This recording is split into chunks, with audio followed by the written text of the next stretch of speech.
Peu de gens le savent, mais depuis plus d'un demi-siècle, un nuage noir plane sur la science moderne. Voici le problème. Nous avons une conception de l'univers basée sur deux théories bien distinctes, dont l'une est la théorie de la relativité générale d'Einstein. C'est une façon de comprendre les objets les plus grands de l'univers, comme les étoiles et les galaxies. Mais les objets les plus petits, les atomes et les particules subatomiques, obéissent à un ensemble de règles totalement différentes, la mécanique quantique.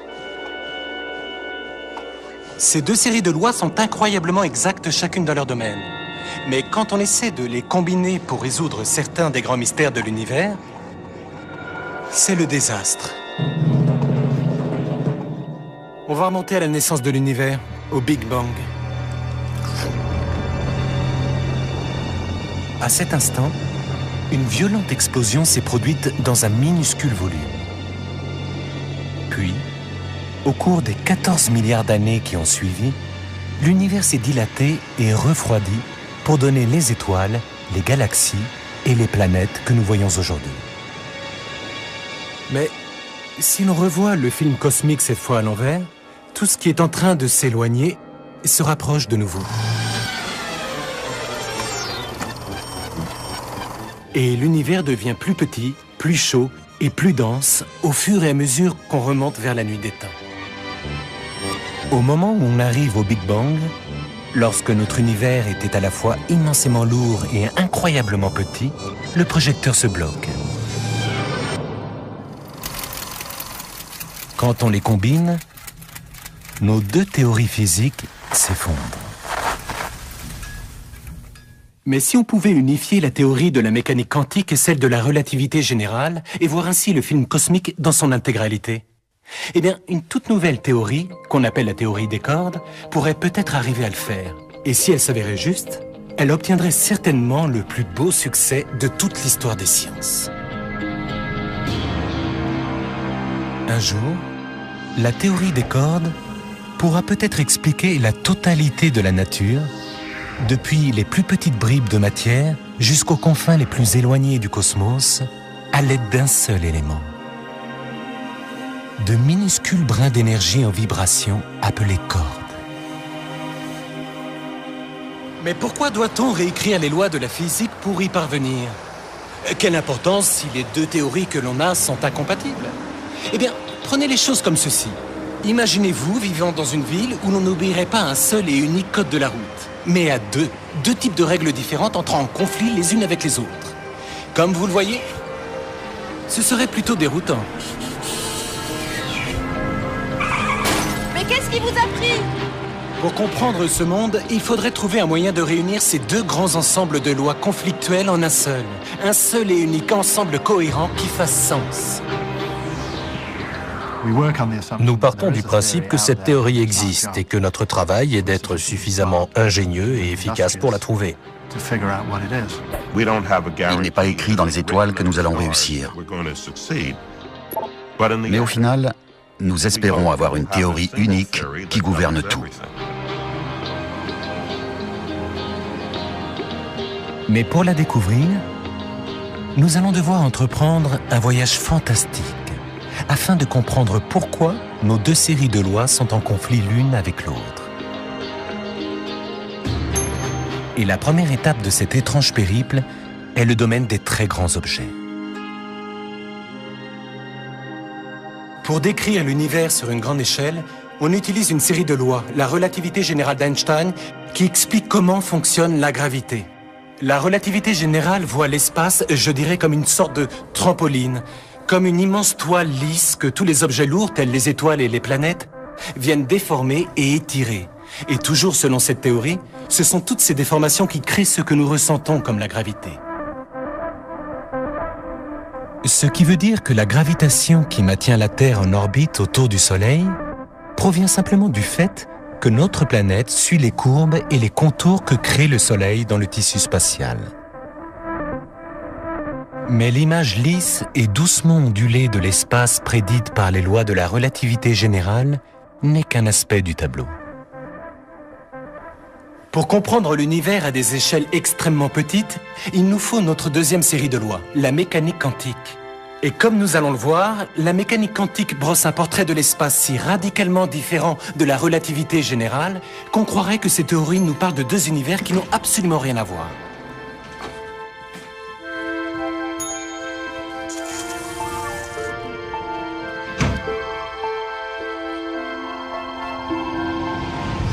Pour comprendre le conflit entre la relativité générale et la mécanique quantique, il faut descendre loin, loin, très loin dans l'infiniment petit. Et à mesure que nous laissons derrière nous l'univers des grands objets, et nous approchons du domaine microscopique, l'image familière d'un espace où tout se comporte de façon prévisible commence à s'effacer devant un monde à la structure beaucoup plus incertaine. Et si nous continuons de rapetisser pour devenir des milliards de fois plus petits que les plus petites bribes de matière, les atomes et les minuscules particules qui les composent, les lois de l'infiniment petit, c'est-à-dire la mécanique quantique, nous montrent que le tissu de l'espace devient agité et chaotique. Et pour finir, nous arrivons dans un monde tellement turbulent qu'il défie le sens commun. Ici-bas, l'espace et le temps sont si tordus et sont si déformés que nos concepts traditionnels de gauche et de droite, de haut et de bas,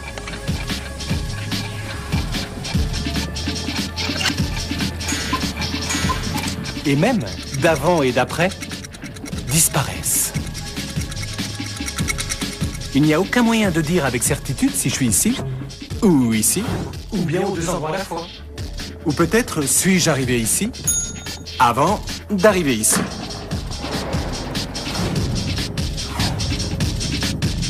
Dans l'univers quantique, on ne peut pas cerner quoi que ce soit avec précision.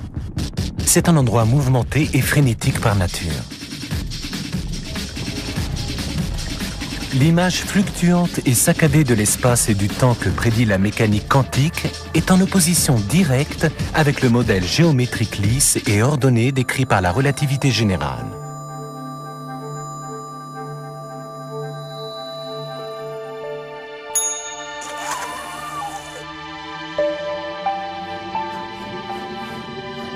Pourtant, les physiciens sont persuadés que tout, depuis la danse effrénée des particules subatomiques jusqu'au tournoiement majestueux des galaxies, devrait pouvoir être expliqué par un seul grand principe physique, une seule équation générale. Si on parvenait à découvrir cette équation, la façon dont l'univers fonctionne réellement à tout instant et en tout point nous serait enfin révélée.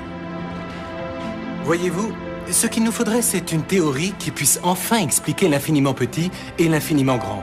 Théorie qui engloberait aussi bien la mécanique quantique que la relativité générale et qui ne serait jamais prise en défaut. Jamais.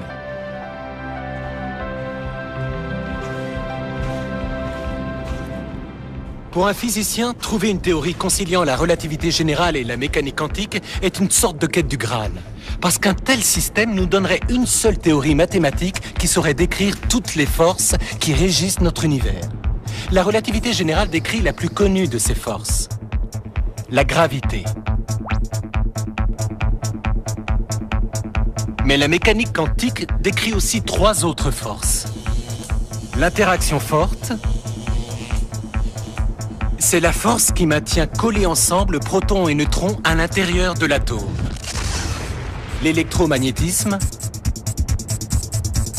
qui produit la lumière, l'électricité et l'attraction magnétique, et l'interaction faible. C'est la force qui est à l'origine de la désintégration radioactive. Tous les phénomènes naturels, de la fission de l'atome à la naissance des étoiles, ne sont rien d'autre que les interactions de ces quatre forces avec la matière.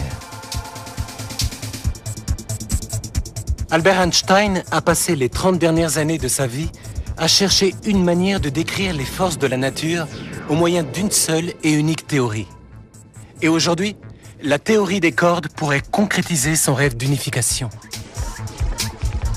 Pendant des siècles, les physiciens se sont représentés les éléments constitutifs de la nature les atomes et les particules encore plus petites qu'ils contiennent, comme des balles minuscules ou des points.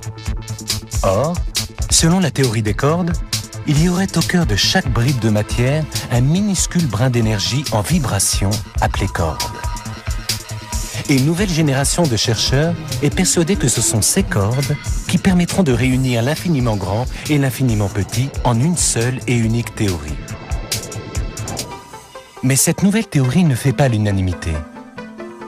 Jusqu'à présent, aucune expérience n'a permis de vérifier l'existence de ces cordes. Il y a les physiciens et il y a les théoriciens des cordes, des gens qui se consacrent à des questions auxquelles l'expérience ne peut pas répondre. Ils refusent de l'admettre, mais c'est une physique qui n'est pas encore testable. Elle ne fait aucune prédiction qu'on puisse vérifier grâce à des expériences en laboratoire ou par des observations dans l'espace ou au télescope.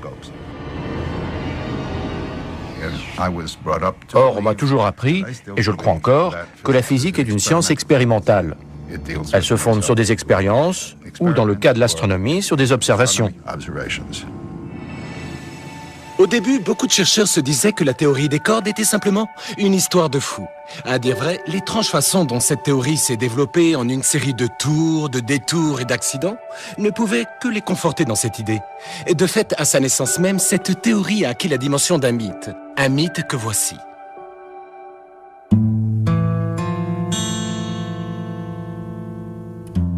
À la fin des années 60, un jeune physicien italien, Gabriele Veneziano, est à la recherche d'un ensemble d'équations pouvant expliquer l'interaction forte, la colle extrêmement puissante qui maintient le noyau de chaque atome en liant protons et neutrons.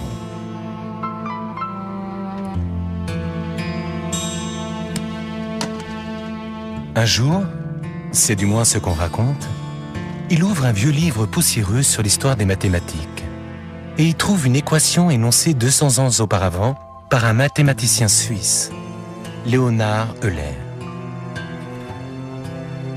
Veneziano est stupéfait de découvrir que l'équation d'Euler, depuis longtemps tenue pour une simple curiosité mathématique, semble décrire une interaction forte. Il publie rapidement un article et devient à jamais célèbre pour cette découverte. Mais l'équation d'Euler, qui explique miraculeusement l'interaction forte, acquiert alors sa dynamique propre. La théorie des cordes vient de naître.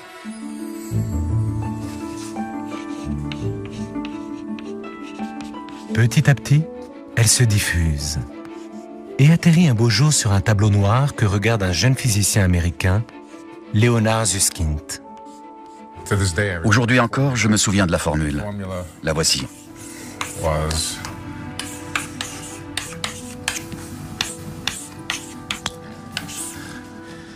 Je l'ai regardée, je me suis dit, elle est tellement simple que même moi je peux la résoudre. Susskind se retire dans son grenier pour réfléchir. Il sait que cette équation est la description mathématique de l'interaction forte. Mais sous les symboles abstraits, il a entreaperçu quelque chose de nouveau. J'ai joué avec, je l'ai trituré dans tous les sens. J'ai passé 2 mois enfermé dans mon grenier. La première chose que j'ai vue, c'est qu'elle décrivait une particule dotée d'une structure interne qui pouvait vibrer. Et pas simplement une particule ponctuelle. Et j'ai commencé à me rendre compte qu'il s'agissait d'une corde, un peu comme un élastique, ou comme un élastique coupé en 2. Et que cet élastique pouvait non seulement s'étirer et se contracter, mais aussi osciller. Et merveille des merveilles, il correspondait exactement à l'équation. J'étais certain à ce moment-là d'être le seul sur Terre à le savoir. Susskind rédige un article qui présente l'idée révolutionnaire des cordes. Mais avant d'être publié, son article doit être lu par un comité d'experts. J'étais convaincu qu'on allait me le renvoyer avec les mots « Susskind et le nouvel Einstein », ou peut-être même « le nouveau Newton ». Mais il m'est revenu avec la mention « assez médiocre, ne mérite sans doute pas d'être publié ». J'en suis littéralement tombé par terre. Ça m'a choqué, déprimé, attristé, j'étais effondré. Alors je suis rentré chez moi et j'ai pris une cuite. Susskind noie donc son chagrin.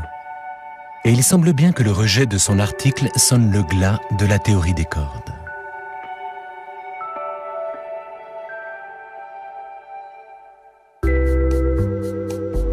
Car, au même moment, la physique traditionnelle est en train d'adopter l'idée de particules en forme de points et non de cordes. Depuis des décennies, les chercheurs étudient le comportement des particules microscopiques en les faisant s'écraser les unes contre les autres à grande vitesse et en étudiant le résultat de ces collisions. Dans l'avalanche de particules produites, ils découvrent que la nature est bien plus riche qu'ils ne le pensaient.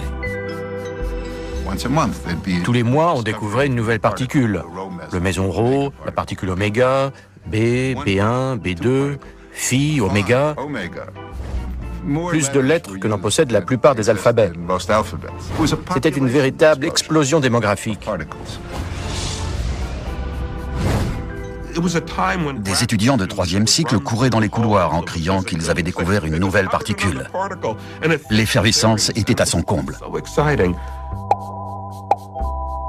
Et dans cette profusion de nouvelles particules, les physiciens ne découvrent pas uniquement les constituants de la matière. Ils font une prédiction étrange et surprenante. D'après eux, les particules pourraient aussi expliquer les forces de la nature.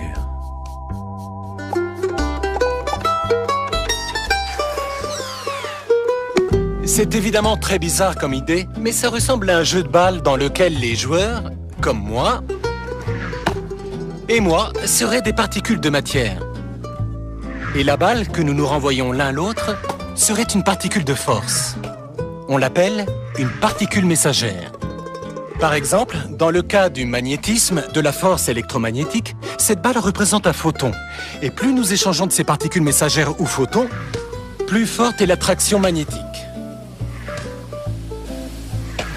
Et les scientifiques ont prédit que c'est cet échange de particules messagères qui crée ce que l'on ressent comme une force.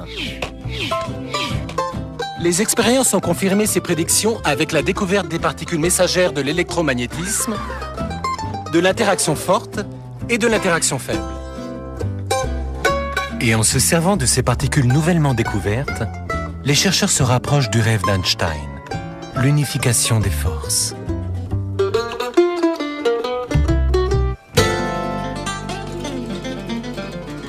Ils font le raisonnement suivant. Si on rembobinait le film cosmique jusqu'aux toutes premières secondes du Big Bang, il y a 14 milliards d'années, lorsque l'univers était des billions de fois plus chaud qu'aujourd'hui, les particules messagères de l'électromagnétisme et de l'interaction faible seraient impossibles à distinguer.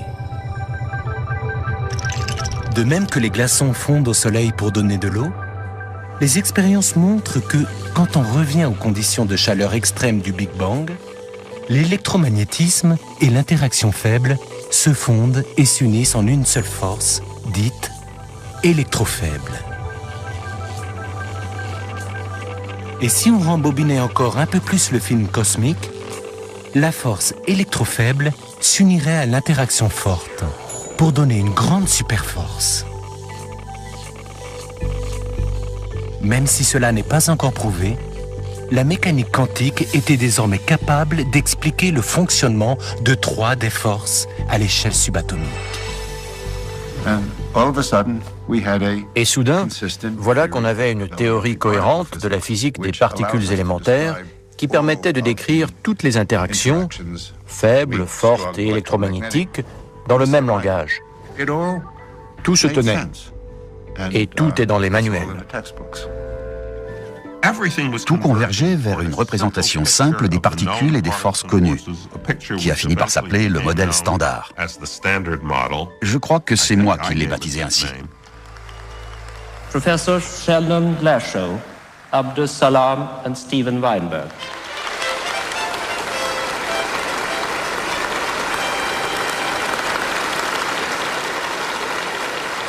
Devenus les coqueluches de la communauté scientifique, les inventeurs du modèle standard reçoivent un prix Nobel après l'autre. Mais derrière les roulements de tambour se cache une omission flagrante. Le modèle standard explique 3 des forces qui régissent l'univers de l'infiniment petit. Mais il passe sous silence la force la plus connue, la gravité.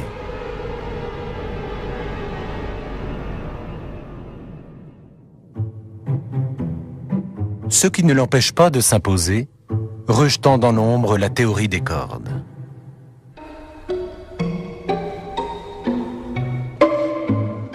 En 1973, seule une poignée de jeunes physiciens se débat encore avec les équations obscures de la théorie des cordes. L'un d'eux, John Schwartz, s'emploie à résoudre ces nombreuses bizarreries. Entre autres, celle d'une mystérieuse particule sans masse prédite par la théorie, mais jamais observée dans la nature. Et toute une série d'anomalies ou d'incohérences mathématiques. On a passé un temps fou à tourner tout ça sous tous les angles. On a essayé par tous les moyens de parvenir à 4 dimensions et de se débarrasser de cette particule sans masse. Mais on arrivait toujours à un résultat bancal et peu convaincant. 4 ans durant, Schwartz s'efforce de dompter les équations indisciplinées de la théorie des cordes en les changeant, les ajustant, les combinant et les recombinant de différentes façons. En vain. Sur le point d'abandonner, il lui vient soudain une idée géniale. Et si ces équations décrivaient la gravité? Mais cela veut dire qu'il faut revoir complètement la taille de ces minuscules brins d'énergie. Jusqu'à ce moment-là, on ne pensait pas à la gravité. Mais dès que l'idée nous en est venue,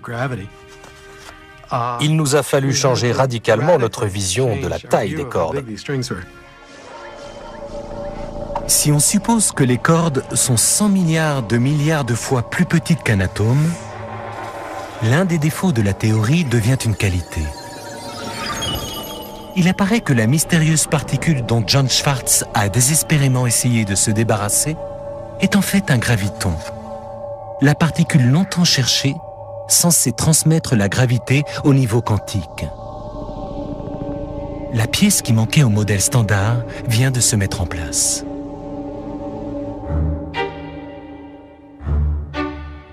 Schwartz soumet pour publication sa théorie révolutionnaire décrivant le fonctionnement de la gravité dans l'univers subatomique. Si les cordes décrivent la gravité à l'échelle quantique, elles doivent être la clé de l'unification des 4 forces. Schwartz est rejoint dans sa quête par l'un des seuls autres chercheurs prêts à miser toute leur carrière sur les cordes, Michael Green. Mais pour que la conviction de Green porte ses fruits, lui et Schwartz allaient devoir reconnaître qu'au début des années 80, on trouvait dans les théories des cordes nombre d'aberrations mathématiques qu'on a appelées anomalies. Une anomalie, ça veut bien dire ce que ça veut dire. C'est quelque chose d'étrange ou disons de déplacé, qui n'a rien à faire où on la trouve. Là, ce genre d'anomalie est simplement bizarre. Mais en mathématiques, les anomalies peuvent signifier l'arrêt de mort d'une théorie physique. Elles sont un peu compliquées, alors voici un exemple simple. Disons que nous avons une théorie dans laquelle ces 2 équations décrivent une propriété physique de notre univers. Or, si je résous l'équation qui est ici et trouve que x égale 1, et qu'ensuite je résous cette équation-là et trouve x égale 2, je sais que ma théorie a des anomalies parce qu'on sait tous qu'il ne peut y avoir qu'une seule valeur de x. À moins que je puisse revoir mes équations pour obtenir la même valeur de x de chaque côté, ma théorie s'écroule.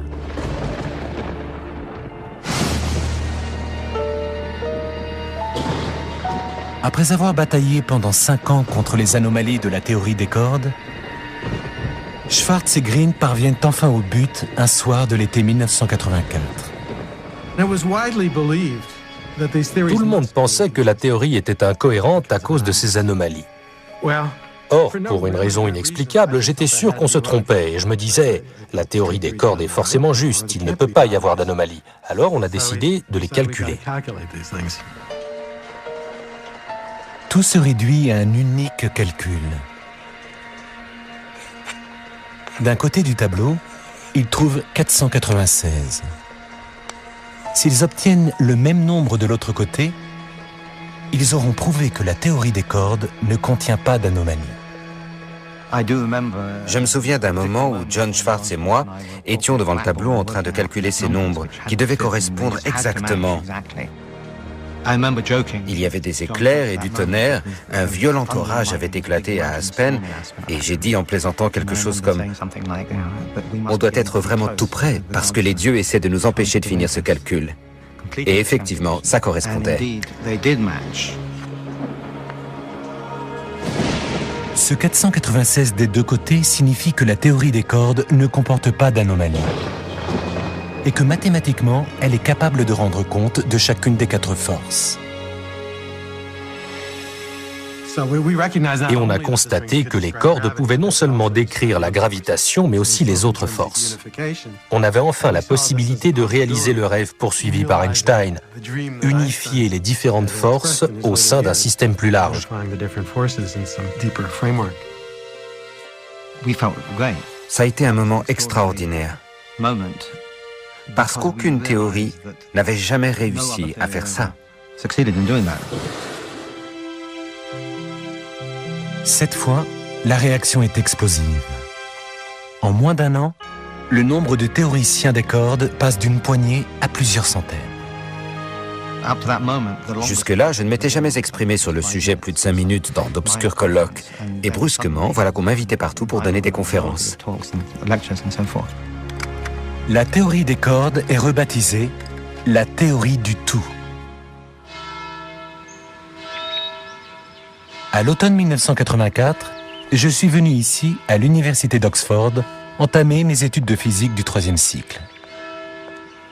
Quelques semaines plus tard, j'ai vu une affiche annonçant une conférence de Michael Green. Je ne le connaissais pas encore, mais je dois avouer que je ne connaissais pas grand monde à l'époque. Comme le titre de la conférence était quelque chose du genre « La théorie du tout », il est évident que je ne pouvais pas résister.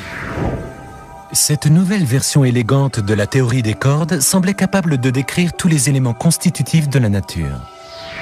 Voici comment. À l'intérieur de chaque grain de sable, il y a des milliards de minuscules atomes. Chaque atome est composé de plus petites bribes de matière, les électrons, qui tournent autour d'un noyau fait de protons et de neutrons, eux-mêmes faits de bribes de matière encore plus petites, appelées quarks. Mais la théorie des cordes va plus loin. Elle affirme que les particules qui composent tout ce qui existe dans l'univers sont faits d'éléments encore plus petits, de minuscules brins d'énergie en oscillation semblables à des cordes. Chacune de ces cordes est d'une petitesse inimaginable. Si on grossissait un atome pour lui faire atteindre la taille du système solaire, une corde ne serait pas plus grande qu'un arbre. Et voici l'idée fondamentale.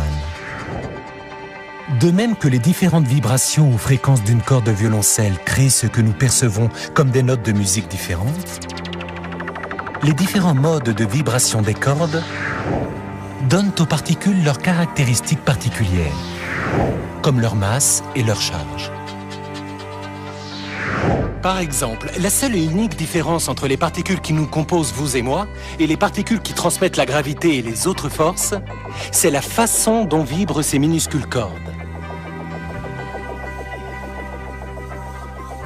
Composé d'une multitude de ces cordes oscillantes, l'univers peut être considéré comme une grande symphonie cosmique. Et cette idée élégante résout le conflit entre l'image imprévisible et heurtée de l'espace au niveau subatomique et le modèle lisse de l'espace à grande échelle.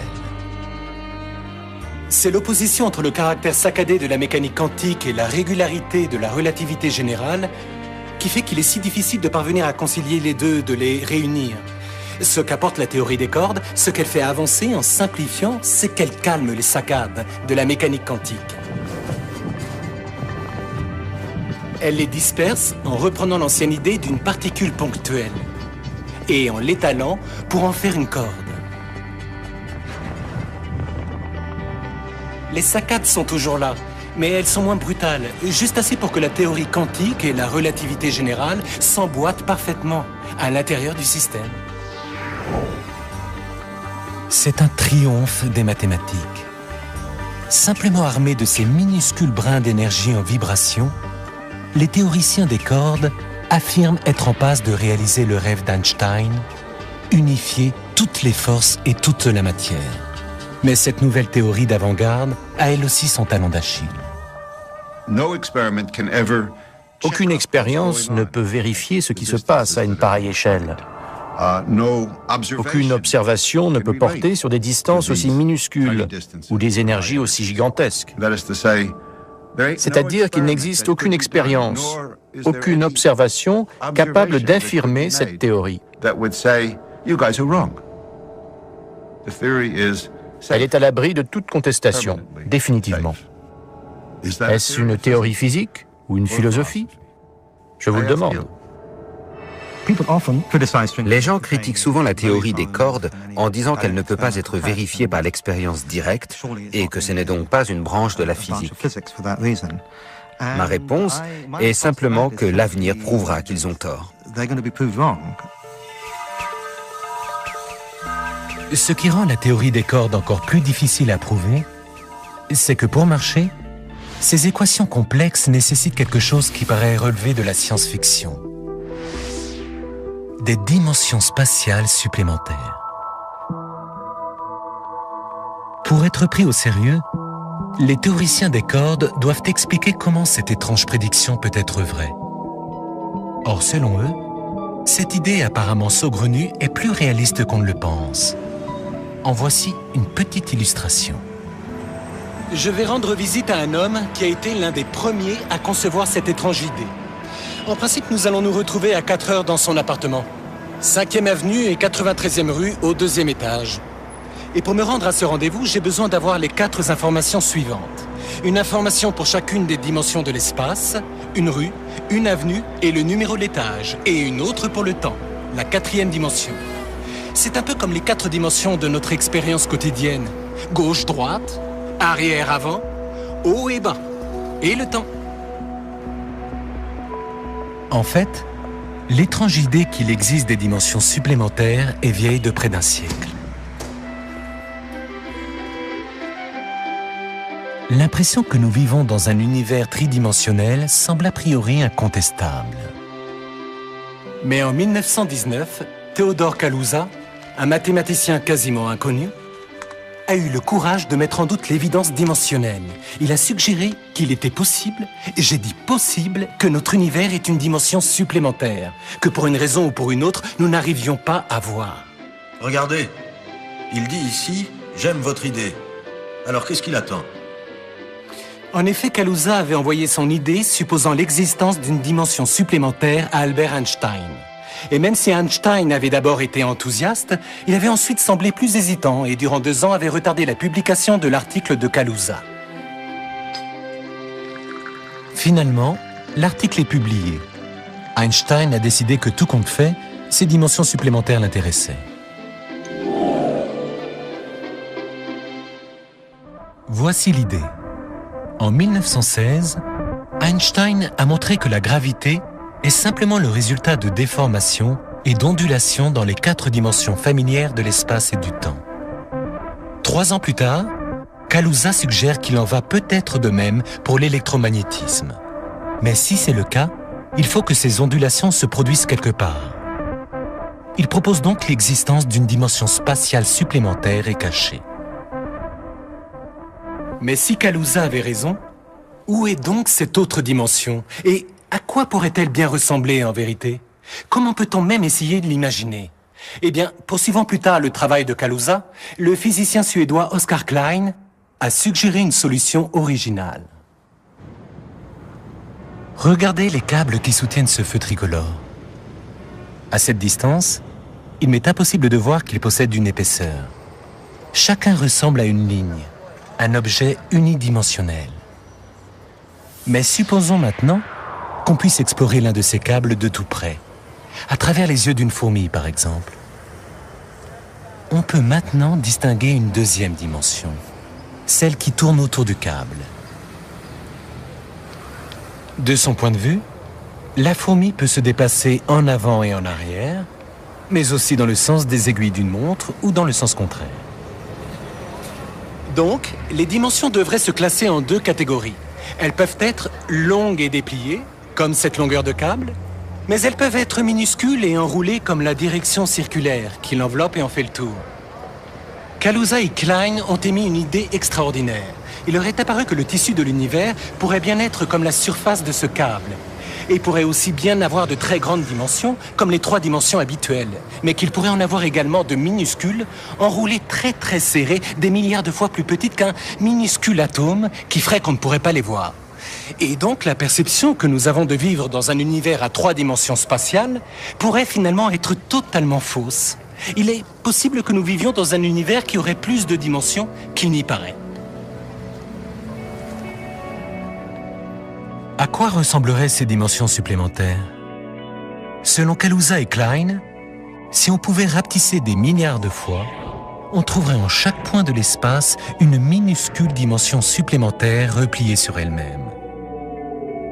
Et de même qu'une fourmi peut parcourir la dimension circulaire qui fait le tour d'un câble, une fourmi qui serait des milliards de fois plus petite pourrait aussi, en théorie, parcourir cette minuscule dimension circulaire.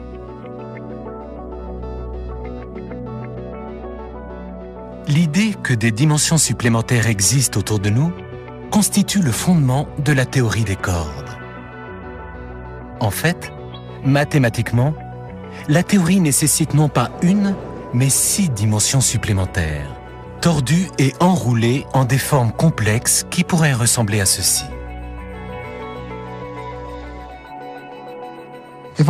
En prenant la théorie telle qu'elle existe aujourd'hui, je conclus que ces dimensions supplémentaires existent. Elles font partie de la nature. Mais comment ces minuscules dimensions, repliées en des formes aussi bizarres, pourraient-elles avoir un quelconque effet sur notre vie quotidienne? Eh bien, selon la théorie des cordes, la forme est primordiale.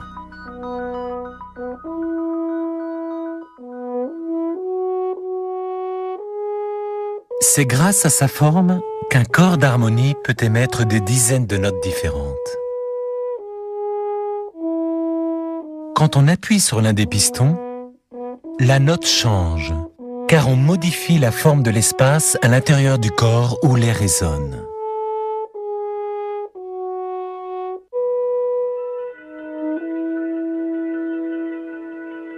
Eh bien, les dimensions spatiales repliées sur elles-mêmes de la théorie des cordes fonctionneraient de la même manière.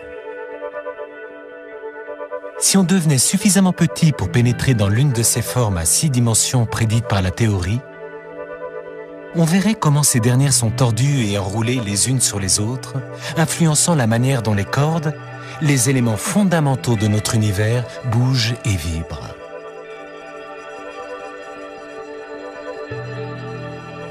Et cela pourrait être la clé de l'un des plus grands mystères de la nature.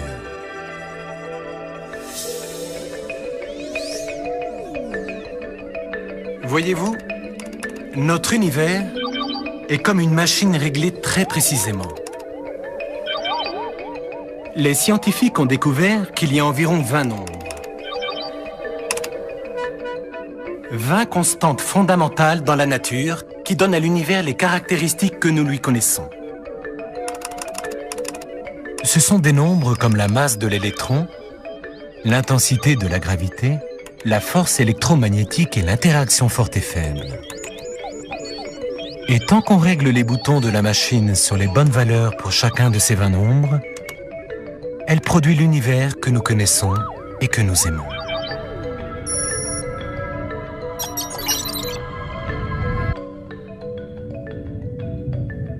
Mais si l'on change ces nombres en ajustant les réglages de la machine, même de façon minime, les conséquences sont spectaculaires. Par exemple, si j'augmente l'intensité de la force électromagnétique, les atomes se repoussent plus fortement et la chaudière nucléaire qui fait briller les étoiles s'arrête. Les étoiles, y compris notre Soleil, s'éteignent et l'univers tel que nous le connaissons disparaît. Alors, qu'est-ce qui, dans la nature, règle les valeurs de ces 20 constantes aussi précisément? La réponse pourrait résider dans les dimensions supplémentaires de la théorie des cordes. Les minuscules formes à 6 dimensions prédites par la théorie font vibrer une corde exactement comme il faut pour produire ce que nous voyons comme un photon. Et en font vibrer une autre d'une façon différente pour produire un électron. Ces minuscules dimensions supplémentaires pourraient donc bel et bien déterminer toutes les constantes de la nature et permettre à la symphonie cosmique de rester accordée.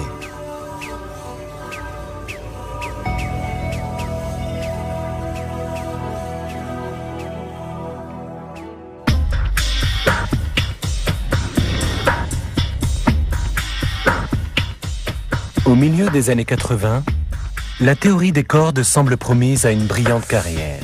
Mais en coulisses, la confusion règne. Au fil des ans, les efforts des théoriciens des cordes ont été si fructueux qu'ils ont bâti non pas une, mais 5 différentes versions de la théorie. Toutes reposent sur les cordes et l'existence de dimensions supplémentaires. Mais dans les détails, elles ne s'accordent pas. Certaines font état de cordes ouvertes, d'autres parlent de cordes fermées. 2 d'entre elles prévoient même 26 dimensions. Ces 5 versions paraissent tout aussi valables, mais laquelle décrit vraiment notre univers ?